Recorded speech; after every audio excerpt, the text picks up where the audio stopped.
Hello everyone, स्वागत है आपका एजुकेशनल मॉन्क यूट्यूब चैनल में। आज का हमारा टॉपिक है मॉडर्न हिस्ट्री का लेक्चर नंबर 2, जिसमें हम देखने वाले हैं कर्नाटक युद्ध, प्लासी का युद्ध, बक्सर का युद्ध और अन्य महत्वपूर्ण तथ्य जो आपके मॉडर्न हिस्ट्री से काफ़ी ज़्यादा इंपॉर्टेंट होने वाले हैं। तो लेक्चर की शुरुआत करते हैं। लास्ट लेक्चर में हमने पढ़ा था पुर्तगाली किस तरीके से आए, फ्रांसीसी किस तरीके से आए और अंग्रेज भारत में किस तरीके से आए। अब हम उसी को कंटिन्यूएशन में आगे पढ़ रहे हैं। कर्नाटक युद्ध। कर्नाटक युद्ध जो हुए थे ये हुए थे 1746 से लेकर 1763 तक, जो ब्रिटिशर्स यानी कि अंग्रेजों और फ्रांसीसियों के मध्य यानी कि ब्रिटिश ईस्ट इंडिया कंपनी और फ्रांसीसी ईस्ट इंडिया कंपनी के मध्य हुए थे। ये 3 कर्नाटक युद्ध हुए थे। इसमें एक इंपॉर्टेंट फिगर आपको मिलेगा, डुप्ले। डुप्ले के बारे में हम इसमें देखेंगे। तो शुरुआत करते हैं। तो डुप्ले जो है प्रथम और द्वितीय कर्नाटक युद्ध में फ्रांसीसी सेना का नेतृत्व करा था इसने। फिर इसके बाद इसे बुला लिया गया था। इसी वजह से तृतीय कर्नाटक युद्ध में फिर अंग्रेजों का डोमिनेंस हुआ था। तो सबसे पहले देखते हैं प्रथम कर्नाटक युद्ध।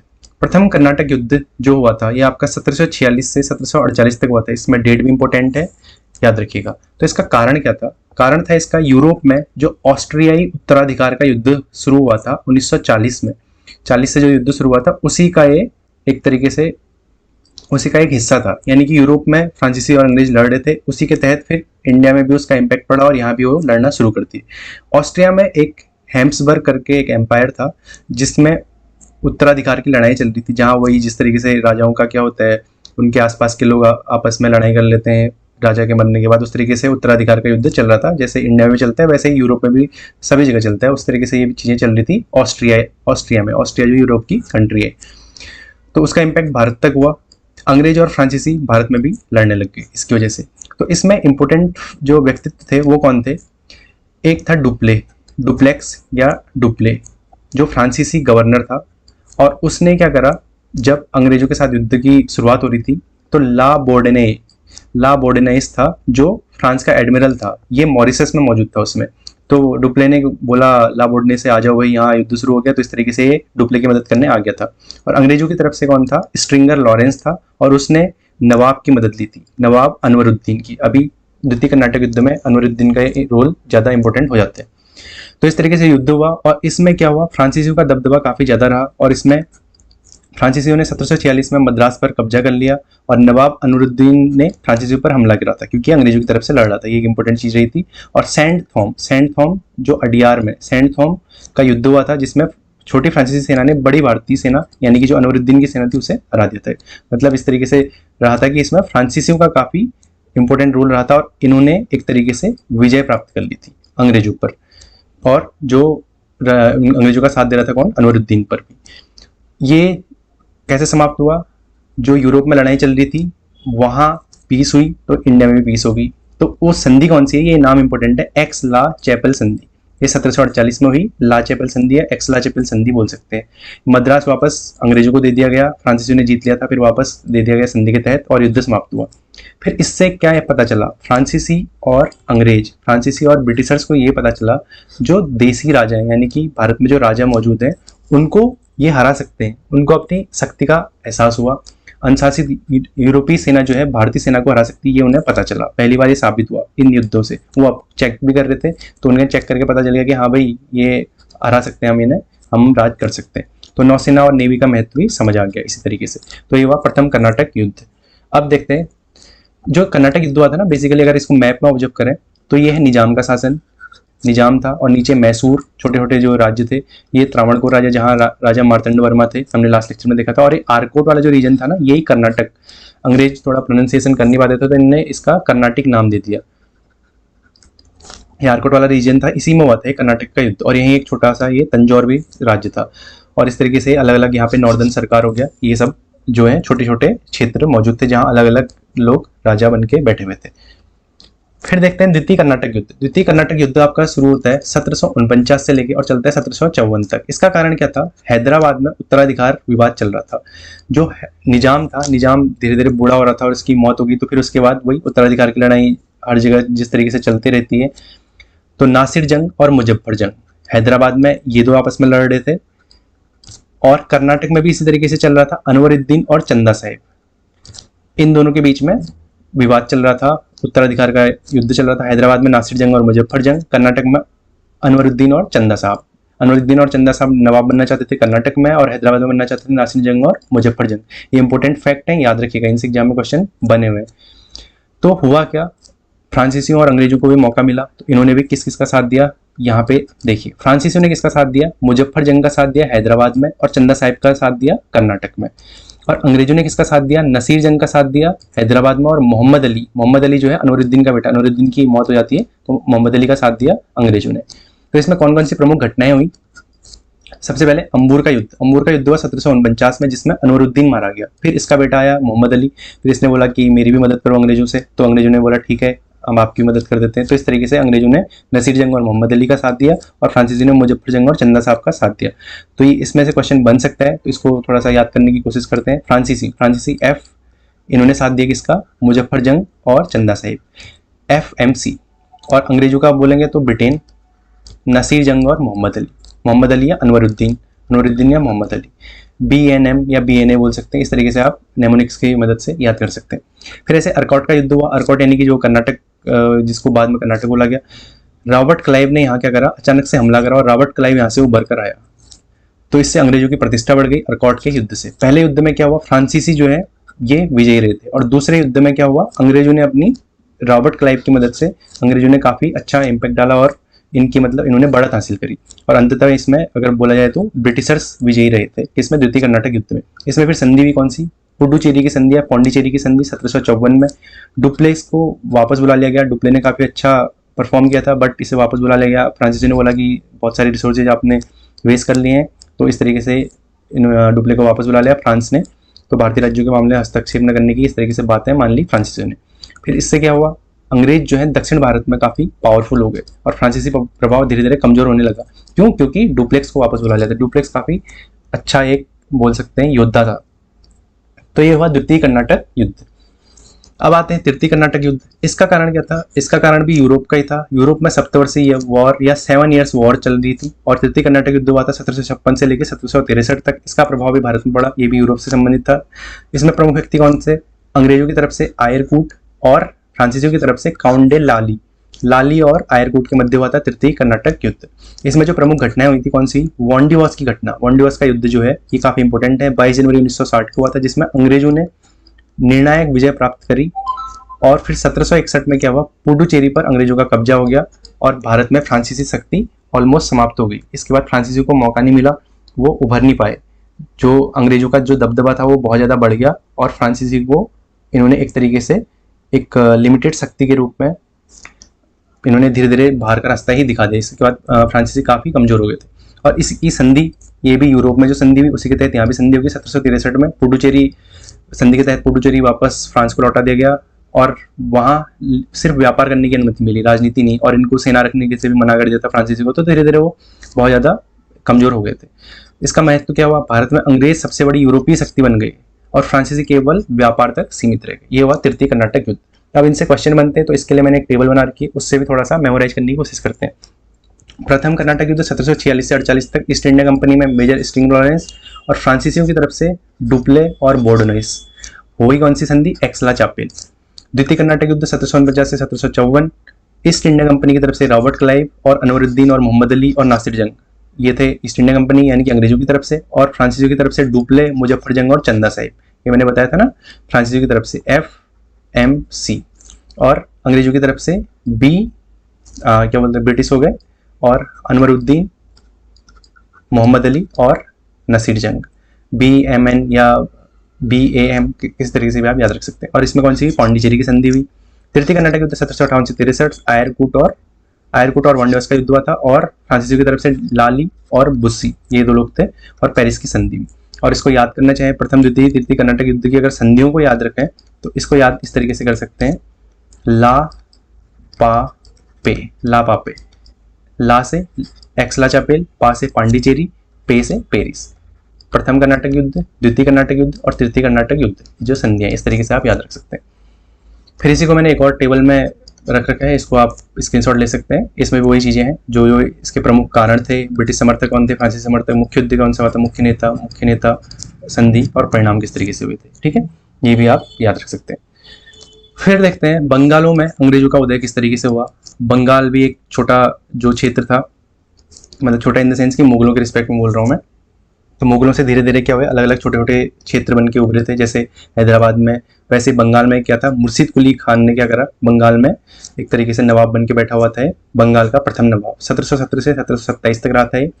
फर्रुखसियर का स्वर्ण फरमान आया था 1717 में, जिसे व्यापार का मैग्ना कार्टा कहते हैं। इसी के तहत अंग्रेजों को व्यापार करने की अनुमति मिली थी। ये काफी इंपॉर्टेंट है, फर्रुखसियर का स्वर्ण फरमान। इसके तहत क्या प्रमुख प्रावधान थे, कंपनी को बंगाल में स्वतंत्र व्यापार का अधिकार मिल गया था। अंग्रेजों को जड़ें यहीं से मजबूत होनी शुरू हुई।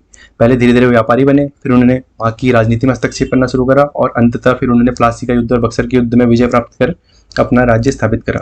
आगे देखेंगे हम। तो हुआ क्या, फर्रुखसियर ने क्या करा, बंगाल में स्वतंत्र व्यापार का अधिकार दे दिया। 3,000 रुपये वार्षिक भुगतान करना था बस, और दस्तक जारी करने का अधिकार दे दिया। दस्तक मतलब जो एक तरीके से लाइसेंस या टैक्स जो होता है उससे छूट मिल गई। दस्तक के तहत बिना लाइसेंस बोल सकते कि जीरो टैक्स लग गया, एक तरीके से ये बोल सकते हैं, और माल के आवागमन पर विशेष छूट मिल गई। ये थे व्यापार के लिए, लेकिन उन्होंने पर्सनल सामान भी अपना इसी में शामिल कर दिया। इस तरीके से अंग्रेजों ने काफ़ी यहाँ एक तरीके से भ्रष्टाचार कर काफ़ी ज़्यादा धन संपत्ति इकट्ठा करी और बंगाल को लूटा। तो बंगाल के नवाबों की बात करें तो इनसे भी सीक्वेंस बन सकता है, तो ध्यान रखिएगा। पहले कौन थे, मुर्शिद कुली खान, फिर उसके बाद आते हैं सुजाउद्दीन मोहम्मद खान, फिर अलीवर्दी खान और लास्ट सिराजुद्दौला। मुर्शिद कुली खान, अलीवर्दी खान और सिराजुद्दौला का नाम काफ़ी इंपॉर्टेंट है, याद रखिएगा। मुर्शिद कुली खान, फिर सुजाउद्दीन खान, फिर अलीवर्दी खान, फिर सिराजुद्दौला। तो मुर्शिद कुली खान 1717 से 1727 तक रहा था। इसने स्वतंत्र रूप से बंगाल का अंतिम गवर्नर बन गया था। मुगलों से इसने स्वतंत्रता ले ली थी इस तरीके से, मतलब मुगलों के अधीन ही था ये, लेकिन इसने अपना अलग राज्य चलाया था, क्योंकि मुगल दिल्ली में बैठे हुए थे तो वहाँ से काफ़ी डिस्टेंस थी और मुगल धीरे धीरे कमजोर भी होना शुरू हो गए थे, तो इसने अपनी सत्ता ठीक ठाक बनाई थी। तो इसने क्या करा, प्रमुख कार्य इसने क्या करे, ढाका यानी कि आज का जो बांग्लादेश है, ढाका से मकसूदाबाद स्थानांतरित किया और मकसूदाबाद का नाम बदल कर क्या रख दिया, मुर्शिदाबाद रख दिया। किसने, मुर्शिद कुली खान ने। और भूमि बंदोबस्त की इजारा व्यवस्था शुरू करी थी। इंपॉर्टेंट फैक्ट है, याद रखिएगा, रेवेन्यू फार्मिंग सिस्टम, इजारा व्यवस्था। फिर आता है मुर्शिद कुली खान के बाद सुजाउद्दीन खान। सुजाउद्दीन खान का रोल उतना इंपॉर्टेंट नहीं है। फिर आता है अलीवर्दी खान। अलीवर्दी खान काफ़ी इंपॉर्टेंट था, ये काफ़ी अच्छा बिहेव में भी बंदा था। तो इसने क्या करा, बंगाल के जो अमीर लोग थे उनके साथ अच्छे संबंध थे और इसने काफ़ी अच्छे से शासन चलाया था। और इसने एक प्रसिद्ध कथन बोला था, यूरोपियों की तुलना इसने किससे करी थी, मधुमक्खियों से। अगर उन्हें नहीं छेड़ा जाए तो वो शहद देंगी और छेड़ा जाए तो काट कर मार डालेंगे। ये अंग्रेजों की शक्तियों से वाकिफ था। इसने देखा था कि किस तरीके से वो दक्षिण में अपना प्रभाव स्थापित कर रहे हैं, तो इसने उनसे एक डिस्टेंस बना के रखी थी और एक सिस्टमेटिक वे में अपना शासन चला रहा था। फिर अलीवर्दी खान की मृत्यु के बाद उसका दौहित्र यानी कि उसका नाती, ये सिराजुद्दौला का नाना था अलीवर्दी खान। सिराजुद्दौला बंगाल का नवाब बना, काफ़ी यंग एज पे नवाब बन गया था। सिराजुद्दौला 1756 में नवाब बना। इसने उस समय इसकी आयु 23 वर्ष 22-23 वर्ष थी, ऐसा माना जाता है। अलीवर्दी खान का उत्तराधिकारी था और बंगाल का अंतिम स्वशासी इंडिपेंडेंट नवाब भी था। फिर इसके बाद प्लासी का युद्ध देखेंगे तो वहाँ ये उसकी मृत्यु हो जाती है। फिर अंग्रेजों का पूर्णतः शासन एक तरीके से शुरू हो जाता है। फिर हुआ क्या, कुछ घटनाएं हुई इंपॉर्टेंट। फोर्ट विलियम पर कब्जा। सिराजुद्दौला अंग्रेजों की हरकतों से वाकिफ था, तो इसने क्या करा, अंग्रेजों ने फोर्टिफिकेशन करना शुरू कर दिया था। फोर्ट विलियम जो था उसके चारों तरफ किले की दीवारें बनानी शुरू कर दी थी, जिससे क्या हुआ, उसकी सुरक्षा काफ़ी मजबूत हो जाए। तो नवाब को पता था कि अगर ऐसा कर लेंगे तो फिर इनको भेद पाना मुश्किल है, या अंदर कुछ भी कर सकते हैं, अपनी सेना को और मजबूत कर सकते हैं और मुझ पर लड़ाई कर सकते हैं। इस तरीके से चीज़ें चल रही थी। तो अंग्रेजों को किलेबंदी करने से मना करा, लेकिन अंग्रेजों ने इनकार कर दिया। तो गुस्सा हो गया, सिराजुद्दौला ने क्या करा, कलकत्ता के फोर्ट विलियम पर कब्जा कर लिया और अंग्रेजों को यहाँ से भागना पड़ा पहले शुरू में। फिर एक इसी के दौरान एक इंपॉर्टेंट घटना हुई, ब्लैक होल त्रासदी 1756, ब्लैक होल ट्रेजेडी जिसको बोला जाता है। फोर्ट विलियम के एक छोटे बंद हवा रहित कमरे में ब्रिटिश कैदियों को रखा गया और इस घटना में क्या हुआ, इसी को क्या बोला जाता है, ब्लैक होल ट्रेजेडी बोला जाता है, क्योंकि इसके अंदर क्या हुआ, ऐसा एक जो व्यक्ति था J.Z. हॉलवेल, ये डॉक्टर था, ये भी यहीं फोर्ट विलियम में मौजूद था। तो इसको भी इस कालकोठरी में रखा गया था। तो इसने क्या करा, इसने ऐसा बोला कि इस कक्ष का आकार काफ़ी छोटा, यानी कि 18 फीट 14 फीट का 18 बाई 14 फीट का एक कमरा था। इसके अंदर 146 अंग्रेज इसने डाल देते। सिराजुद्दौला ने ऐसा इसने बोला और अगले दिन सिर्फ 23 लोग जीवित रहे थे। और इसी घटना को इसने ब्लैक होल ट्रेजेडी बोला और इस घटना को काफ़ी बड़ा चढ़ाकर इसने ये फिर ब्रिटेन गया और इसने काफ़ी बड़ा चढ़ाकर बोला कि भाई ये सिराजुद्दौला तो ऐसा खराब आदमी है। इस तरीके से इसने सिराजुद्दौला के खिलाफ माहौल बनाना शुरू करा था। लेकिन जो उस समय के हिस्टोरियन है, अलग अदर जो हिस्टोरियन है, उनका डेटा कुछ और बोलता है। 146 नहीं, उसमें 40-50 तक ही लोग आ सकते थे, ये मानना था। बट इसने बड़ा चढ़ाकर बोला और नवाब के खिलाफ माहौल बनाने की कोशिश करी, ये सब चीज़ें चली। फिर अंग्रेजों ने इसी का फायदा लेकर फिर प्लासी का युद्ध को जस्टिफाई करने की कोशिश करी अंग्रेज जो हिस्टोरियन थे। इस तरीके से चीजें चली। तो ब्लैक और ट्रेजरी याद रखिएगा। 1756 एक छोटे से कमरे के अंदर बहुत सारे अंग्रेजों को रख दिया गया था, ये बस याद रखिएगा। और उसमें जो एकमात्र बचा था जिसने काफी माहौल बनाया वो कौन था? J.Z. हॉलवेल। वैसे तो 23 व्यक्ति बचे थे, लेकिन ये इंपॉर्टेंट फिगर कौन था? J.Z. हॉलवेल। फिर अलीनगर की संधि। अलीनगर की संधि होती है 1757 में सिराजुद्दौला और अंग्रेजों के मध्य। सिराजुद्दौला और अंग्रेजों के मध्य। फिर इस अलीनगर बेसिकली बंगाल को अलीनगर बोलता था कौन? सिराजुद्दौला, लेकिन ज़्यादा फेमस नहीं हो पाया अलीनगर नाम।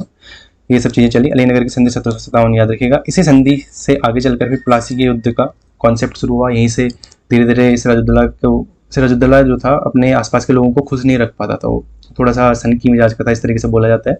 तो उसके खिलाफ जो धनी बैंकर जो अलीवर्दी खान ने अपनी इमेज बना रखी थी, रेपो बना रखी थी, उसको इसने मेंटेन नहीं कर पाया। तो सिराजुद्दौला के काफ़ी दुश्मन हो चुके थे उसी के साम्राज्य में। अब देखते हैं प्लासी का युद्ध, जो काफ़ी इंपॉर्टेंट युद्ध है। इसकी डेट भी याद रखिएगा, 23 जून 1757 को हुआ था प्लासी का युद्ध। प्लासी जो जगह है बंगाल में पड़ती है, वेस्ट बंगाल में एक छोटा सा गांव है प्लासी। तो अंग्रेजों की तरफ से इसमें कौन था? Robert Clive. और बंगाल में कौन था? नवाब सिराजुद्दौला। इन दोनों के मध्य युद्ध हुआ। और युद्ध एक छोटा सा युद्ध रहा था, क्योंकि अंग्रेजों ने क्या करा था? षड्यंत्र करके सारे लोगों को अपनी तरफ मिला लिया था। युद्ध का प्रमुख कारण क्या था? मीर जाफर ने नवाब के साथ विश्वासघात कर लिया, और बेसिकली अंग्रेजों और इसके मध्य अंग्रेज फोर्टिफिकेशन कर रहे थे, हर जगह नवाब अपोज कर रहा था, अंग्रेजों के बीच में एक रोड़ा बन रहा था। तो ये युद्ध के प्रमुख रीजन थे। तो फिर क्या करा? क्लाइव ने अपनी चालाकी दिखाई, और क्लाइव ने नवाब के गद्दारों के साथ, जो नवाब के साथ थे लेकिन खुद नवाब बनना चाहता था, उनमें मीर जाफर हो गया, रायदुल्लब जो बंगाल का एक प्रमुख व्यक्ति था, और जगत सेठ जो बैंकर था प्रभावशाली, ओमीचंद, ये सब लोग अपने साइड कर लिए क्लाइव ने, और सिराजुद्दौला को हार का सामना करना पड़ा। जैसे ही मतलब प्लासी के युद्ध में नवाब की सेना और अंग्रेजों की सेना आमने सामने थी, तो नवाब की सेना के सारे लोग उठ के कहाँ चले गए? अंग्रेजों की तरफ चले गए, और नवाब को यहाँ से भागना पड़ा। और मीर जाफर का जो बेटा था उसने नवाब का यानी कि सिराजुद्दौला का पीछा करा और वहाँ उसकी हत्या कर दी। इस तरीके से चीज़ें चली। फिर इस युद्ध का काफ़ी इंपॉर्टेंट महत्व है। प्लासी के युद्ध के तहत क्या हुआ? भारत में ब्रिटिश साम्राज्य की वास्तविक शुरुआत मानी जाती है, और ईस्ट इंडिया कंपनी का राजनीतिक प्रभाव काफ़ी ज़्यादा बढ़ गया था। और इतिहासकारों ने अलग अलग इस पर राय दी है। जैसे के.एम. पर्णिकर ने क्या बोला? क्लाइव ने बंगाल में सफलतापूर्वक लुटेरा राज्य स्थापित कर लिया था। इसने मनमानी करके इतना पैसा कमा लिया था कि बाद में जाके ये ब्रिटेन में एक एमपी की सीट खरीद ली थी। इसने ब्रिटेन के पार्लियामेंट में एक एमपी की सीट खरीद ली थी। आज के मतलब ऐसे मान लो कि लोकसभा में कोई सांसद ने अपनी सीट खरीद ली, उस तरीके का करा था इसने ब्रिटेन जाकर। इतना ज़्यादा पैसा इसने कमा लिया था यहाँ से। और विलियम पिट अंग्रेज है, तो इसने ऑब्वियसली बात है उनकी तारीफ ही करी होगी। क्लाइव को क्या बोला? स्वर्ग से उत्पन्न सेना नायक, एक हेवन बॉर्न इन जनरल, इस तरीके से विलियम पिट ने बोला। ये है रॉबर्ट क्लाइव, इसके दिख रही होगी ऐसे स्माइल चालाकी वाली, और ये नवाब सिराजुद्दौला। फिर प्लासी के युद्ध के बाद क्या हुआ? सिराजुद्दौला की मृत्यु की, मीर जाफर को नवाब बनाया गया, कठपुतली नवाब। फिर उस समय जो मुगल सम्राट था वो कौन था? आलमगीर द्वितीय। मुगल भी काफ़ी कमजोरी थे उस समय। ये है आलमगीर की फोटो। फिर आता है मीर कासिम। मीर कासिम थोड़ा सा दिमाग वाला बंदा था। ये मीर जाफर का ही दामाद था। मीर जाफर से संभल नहीं रहा था बंगाल, तो फिर अंग्रेजों ने मीर जाफर को हटाया और बोला कि मीर कासिम तुम्हें हम बंगाल का नवाब बनाते हैं। मीर जाफर का दामाद जो मीर कासिम था उसे बंगाल का नवाब बना दिया। इसने एक इंपॉर्टेंट काम करा, ये अंग्रेजों की चालाकी समझ गया था। इसने क्या करा? अपनी राजधानी, क्योंकि नवाब के पास कुछ पावर तो थी नहीं, अंग्रेजों के अंदर काम कर रहा था, तो इसने बोला कि थोड़ा दूर जाके काम करता हूँ तो थोड़ा सा अपनी इमेज भी बनी रहेगी। तो मुर्शिदाबाद से इसने राजधानी मुंगेर स्थानांतरित करी, और फर्रुख सर द्वारा जो दस्तक दिए थे उसके तहत इसने काम करना शुरू करा। और मीर कासिम, ये बस इतना याद रखिएगा, मुर्शिदाबाद से मुंगेर इसने राजधानी स्थापित करी थी मीर कासिम। फिर ये भी कुछ ही टाइम रहा, फिर उसके बाद इसको भी हटा दिया गया। फिर अंग्रेजों ने अपने तरीके से यहाँ काम चालू रखा। फिर आते हैं इंपॉर्टेंट युद्ध, बक्सर का युद्ध। ये काफ़ी इंपॉर्टेंट है। अच्छा, मीर कासिम से एक इंपॉर्टेंट चीज़, फिर अंग्रेजों के साथ इसके रिलेशन अच्छे नहीं रहे थे, तो फिर बाद में भाग गया था। अंग्रेजों के साथ एक छोटी लड़ाई सी हुई थी। फिर बाद में माना जाता है कि मीर कासिम बाद में बंगाल में ही कहीं भीख मांगते हुए दिखा गया था। उसके बाद इसका चैप्टर क्लोज ही हो जाता है, मतलब कुछ टाइम रहा था बंगाल का नवाब। फिर आते हैं इंपॉर्टेंट युद्ध, बक्सर का युद्ध। इसकी डेट 22 अक्टूबर 1764 को। बक्सर जो है बिहार, अभी का जो मॉडर्न यूपी और बिहार का जो बॉर्डर है वहाँ पे जगह पड़ती है बक्सर। ये है अवध साम्राज्य, ये है बिहार, ये है बंगाल, ये है प्लासी वाली जगह जो वेस्ट बंगाल में पड़ता है। तो हुआ क्या था बक्सर के युद्ध में? 3 यार मिलकर लड़ रहे थे। कौन कौन? मीर कासिम, अवध का नवाब शुजाउद्दौला और शाह आलम द्वितीय। अब मीर कासिम का चैप्टर यहाँ से क्लोज होगा, ठीक है। कौन सा युद्ध है वो? बक्सर का युद्ध। फिर उसके बाद फिर छोटी मोटी और झड़प में ये शामिल हुआ था, बट फिर भाग ही गया था बक्सर के बाद, मतलब इसका ज़्यादा नाम आता नहीं मीर कासिम का, यहीं से भाग गया था, फिर बाद में वही ये क्या बन गया था, एक तरीके से भीख भीख मांगते हुए मर गया था, इस तरीके की स्टोरी है। तो अंग्रेजों की तरफ से कौन था बक्सर के युद्ध में? Hector Munro. हेक्टर मुनरो ने काफ़ी इंपॉर्टेंट रोल प्ले करा, क्योंकि इसने 3 लोगों को हराया था। किसको? मीर कासिम को, जो बंगाल का नवाब था, शुजाउद्दौला अवध का नवाब, और शाह आलम द्वितीय मुगल सम्राट। तो इन्होंने क्या बोला, मीर कासिम को पता चल गया था कि भाई अंग्रेजों से बाद मुझे दिक्कत होगी, तो इसने क्या करा, शुजाउद्दौला से बात करी, यानी कि अवध वाले से बात करी, और शाह आलम द्वितीय यानी कि मुगल सम्राट जो दिल्ली में बैठता था उसको अपनी तरफ कर लिया, और बोला कि भाई अंग्रेजों पर अटैक करते हैं तो इनको भगाते हैं यहाँ से। इस तरीके से चीज़ें चली। लेकिन हेक्टर मुनरो की जो टैक्टिक्स थी, ये काफ़ी एक्सपीरियंस बंदा था, तो इसने क्या करा, तीनों के तीनों इन दोस्तों को हरा दिया, और अल्टीमेटली बक्सर के युद्ध से अंग्रेजों की एक तरीके से निर्णायक विजय हो गई, और इंडिया में जो एक्चुअल जो शासन अंग्रेजों का शुरू हुआ माना जाता है बक्सर के युद्ध से। भारत में अंग्रेजी सत्ता और अधिक मजबूत हो गई, और बंगाल जो था बहुत इंपॉर्टेंट जगह थी, उस पर क्या हो गया, एक तरीके से अंग्रेजों का अब पूर्णतः शासन हो गया। प्लासी ने शुरुआत करी, बक्सर ने उनको पूरा एकदम प्रॉपर बेस बना के स्थापित कर दिया। फिर देखते हैं बक्सर के युद्ध में क्या चीज़ें निकली। तो 2 संधियां हुई इसके बाद, इलाहाबाद की संधि, रॉबर्ट क्लाइव, शाह आलम द्वितीय और शुजाउद्दौला ने इस पर हस्ताक्षर करे। पहली संधि हुई थी, 2 संधियां हुई थी, देखते हैं। अवध के नवाब के साथ करी थी एक, तो कौन कौन सी? इलाहाबाद, इसके तहत क्या हुआ, अंग्रेजों ने अवध के नवाब के साथ, यानी कि जो शुजाउद्दौला था उसके साथ संधि करी, क्योंकि नवाब को अगर मार देते तो एक तरीके से वहाँ अराजकता फैल जाती, इस तरह की चीज़ें होती। तो अंग्रेजों ने बोला कि नवाब बनाए रखते हैं, बाकी पावर तो कुछ है नहीं इसके पास, इस तरीके की चीज़ें चली। तो इलाहाबाद और कड़ा क्या कर दिए, मुगल सम्राट शाह आलम द्वितीय को दे दिए। अवध का जो पार्ट था इलाहाबाद काफ़ी इंपॉर्टेंट था। शुजाउद्दौला को युद्ध क्षतिपूर्ति के रूप में 50 लाख रुपए देने पड़े। ठीक है, ये सब चीज़ें चली। अंग्रेजों ने बोला कि भाई तुम्हारी वजह से हमारा नुकसान हुआ है तो 50 लाख रुपये दो, तो उसमें इसका इतना रेवेन्यू था नहीं, तो अंग्रेजों की बहुत सारी शर्तें मानने को मजबूर हो गए। इस तरह की चीज़ें चली। दूसरी संधि करी शाह आलम द्वितीय के साथ, यानी कि मुगल के साथ। शाह आलम द्वितीय को इलाहाबाद में ब्रिटिश संरक्षण में रखा गया, यानी कि पेंशनर बना दिया एक तरीके से इसे। बंगाल, बिहार और उड़ीसा को दीवानी राजस्व अधिकार ईस्ट इंडिया कंपनी को मिल गए। ऑब्वियस ही बात है, शासक उनके कब्जे में, तो सारे अधिकार उनको मिलने थे। बदले में कंपनी ने सम्राट को क्या करा, 26 लाख रुपए से वार्षिक देने का, मतलब एक तरीके से पेंशनर बना दिया। और कंपनी ने निजामत कार्यों के लिए सम्राट को 53 लाख रुपए प्रतिवर्ष देने की सहमति भी बनाई। इस तरीके से चीजें चली। अच्छा, अवध के बारे में भी कुछ नवाबों के बारे में देख लेते हैं। पहला नवाब सआदत खान बुरहानुल मुल्क था। चौथा नवाब आसिफुद्दौला था, और लखनऊ में इमामबाड़ा इसी ने बनवाया था, आसिफुद्दौला ने। ठीक है, ये इंपॉर्टेंट चीज़ है, याद रखिएगा। फिर क्या हुआ, क्लाइव ने डुअल गवर्नमेंट यानी कि दोहरी सरकार की स्थापना करी 1765 से। क्लाइव ने क्या करा, डुअल गवर्नमेंट में क्या होता है, एक तो दीवानी अधिकार होते हैं, दूसरे निजामत अधिकार। अब दीवानी अधिकार का मतलब क्या था, कंपनी के पास दीवानी अधिकार थे, यानी कि राजस्व संग्रहण जो इंपॉर्टेंट था, पैसा, वित्त, ये सब चीजें कंपनी ने अपने पास ले ली। नवाब के पास क्या दे दिया, कानून व्यवस्था, न्याय, प्रशासन, मतलब वहाँ के लोगों को जो देखना है अपने हिसाब से देखते रहो, उनकी ज़्यादा फिक्र तो थी नहीं अंग्रेजों को। ऑब्वियस बात है, उन्हें तो पैसा कमाना था, तो उसने अच्छी चीज़ें यानी कि दीवानी में जो राजस्व रेवेन्यू था वो सब अपने पास रख लिया। कानून व्यवस्था, न्याय, प्रशासन, वो सब नवाब को दे दिया। भाई नवाब वैसे ही काम करने था, इस तरीके से चीज़ें चली। तो निजामत मतलब कानून व्यवस्था, न्याय और प्रशासन बोल सकते हैं, और दीवानी अधिकार मतलब राजस्व संग्रहण के अधिकार। तो दीवानी अधिकार कंपनी के पास थे, निजामत अधिकार नवाब के पास थे। 9 से नवाब, 9 से निजामत अधिकार। ठीक है, इस तरीके से याद रख सकते हैं। फिर दोहरी सरकार का परिणाम क्या हुआ, उत्तरदायित्व नवाब का हो गया, यानी कि रिस्पॉन्सिबिलिटी नवाब की होगी, क्योंकि कानून व्यवस्था, न्याय, प्रशासन ये सीधे जनता से संबंधित है, और राजस्व संग्रहण, वित्तीय नियंत्रण ये रेवेन्यू से संबंधित है, तो ये उन्होंने अपने पास रखे थे।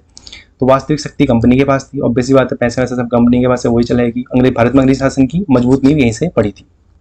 बंगाल में द्वैत शासन का 1765 से शुरुआत हुई। तो ये दीवानी कार्य के लिए अंग्रेजों ने बंगाल में किसको रखा, मोहम्मद रजा खान को, और बिहार में किसे रखा, राजा सिताब राय का। बस इनका नाम याद रखिएगा। दोहरी सरकार का अंत कब हुआ, मीर जाफर को, अच्छा मीर कासिम को भगाने के बाद मीर जाफर को फिर से नवाब बनाया गया कुछ टाइम के लिए। इस तरीके की चीज़ें चली। और द्वैत शासन यानी डुअल गवर्नमेंट 1765 में शुरू हुआ और लगभग 7 वर्ष चला। फिर वॉरेन हेस्टिंग 1772 में से समाप्त कर देता। वॉरेन हेस्टिंग आता है फिर जब अंग्रेजों की तरफ से, किसके बाद, क्लाइव के बाद। क्लाइव तो क्योंकि ब्रिटेन चले गया था, काफ़ी सारा पैसा वैसा कमा के, इस तरह की चीज़ें चली। अब देखते हैं मैसूर राजवंश। मैसूर जो है वाडिया राजवंश का ही एक पार्ट था। हैदर अली, यहाँ से इंपॉर्टेंट फिगर हैदर अली याद रखना है। वाडियारों की सेना में एक सैनिक था, बाद में उसने अपनी वास्तविक सत्ता भी हासिल करी थी। तो आंग्ल मैसूर युद्ध देखते हैं। हैदर अली थोड़ा सा, एक तो सैनिक मिजाज का था और दूसरा अंग्रेजों की हरकतों से वाकिफ था। तो इसी के तहत क्या हुआ, अंग्रेज हैदराबाद पे भी अपना चाहते थे कि वो धीरे धीरे विस्तार कर रहे थे। तो 1767 से लेकर 1769 तक प्रथम आंग्ल मैसूर युद्ध हुआ, जिसमें हैदर अली ने काफ़ी अच्छा परफॉर्म करा और अंग्रेजों को हरा दिया। इसमें मैसूर की विजय हुई, यानी कि जो हैदर अली के शासन था। और मद्रास की संधि की गई इसके तहत 1769 में। और अंग्रेजों को हैदर अली की शक्ति का एहसास हुआ। हैदर अली काफ़ी पावरफुल बनकर उभरा यहाँ से। फर्स्ट वॉर में मद्रास ट्रीटी हुई और मैसूर जीत लिया। किसने? मैसूर की विजय हुई, यानी कि हैदर अली की विजय हुई। प्रथम आंग्ल मैसूर युद्ध इस तरीके से कंक्लूड हुआ। द्वितीय आंग्ल मैसूर युद्ध 1780 से लेकर 84 तक चला था। फिर हैदर अली इसमें भी जीत रहा था। फिर क्या हुआ, एक जगह पोर्टो नोवो का जो युद्ध हुआ था 1781 में, उसमें हैदर अली को छोटी सी हार का सामना करना पड़ा था। मतलब काफ़ी अच्छा परफॉर्म कर रहा था बट हार गया था अल्टीमेटली। और हैदर अली काफ़ी ठीक ठाक परफॉर्म भी कर रहा था। फिर वो धीरे धीरे बीमार पड़ गया और उसकी युद्ध के दौरान ही कैंसर से मृत्यु हो जाती है। फिर इसके बाद इसका उत्तराधिकारी कौन बनता है? टीपू सुल्तान। ये काफ़ी अच्छा शासक रहा था जो इसने अंग्रेजों को कड़ी टक्कर दी थी उस सेंस में। फिर क्या हुआ, मैंगलोर की संधि होगी। द्वितीय आंग्ल मैसूर युद्ध में अंग्रेजों का पलड़ा भारी हो गया और मैंगलोर की संधि हुई 1784 में, सेकेंड वॉर में मैंगलोर ट्रीटी। फिर आता है तृतीय आंग्ल मैसूर युद्ध 1790 से 1792 तक हुआ था। इसमें टीपू सुल्तान ने क्या करा था? लीड करा था और इसकी राजधानी कहाँ थी? श्रीरंगपट्टनम। इसमें अंग्रेजों ने क्या करा? टीपू को हरा दिया, भारी युद्ध क्षतिपूर्ति हुई और टीपू के 2 बच्चों को अंग्रेजों ने अपने पास बंधक रख लिया था। मतलब काफ़ी एक बुरी हार हुई थी टीपू सुल्तान की। इससे टीपू सुल्तान काफ़ी तरीके से डाउन हो गया था। श्रीरंगपट्टनम की संधि हुई 1792 में। फिर टीपू मानने वाला तो नहीं था। फिर अगला भी युद्ध हुआ फिर से, क्योंकि उसके बच्चों को अंग्रेजों ने रख लिया था। इस तरीके की चीज़ें चली तो भारी पैसा, भारी अमाउंट हट जाना लगाया था टीपू सुल्तान पे तृतीय आंग्ल मैसूर युद्ध में। फिर इसी के तहत हुआ चतुर्थ आंग्ल मैसूर युद्ध 1799 में, जिसमें टीपू की हार हुई। एक्चुअली हुआ क्या, अंग्रेजों ने देखा कि टीपू क्या कर रहा था? फ्रांसीसियों के पास जा रहा था। फ्रेंच रिवॉल्यूशन से काफ़ी इंस्पायर हुआ था। इसने खुद को जैकोबियन क्लब का, फ्रांसीसी क्रांति में आता है जैकोबियन, वहाँ से इसने जैकोबियन क्लब की सदस्यता ली और इंडिया में भी जैकोबियन क्लब शुरू करा।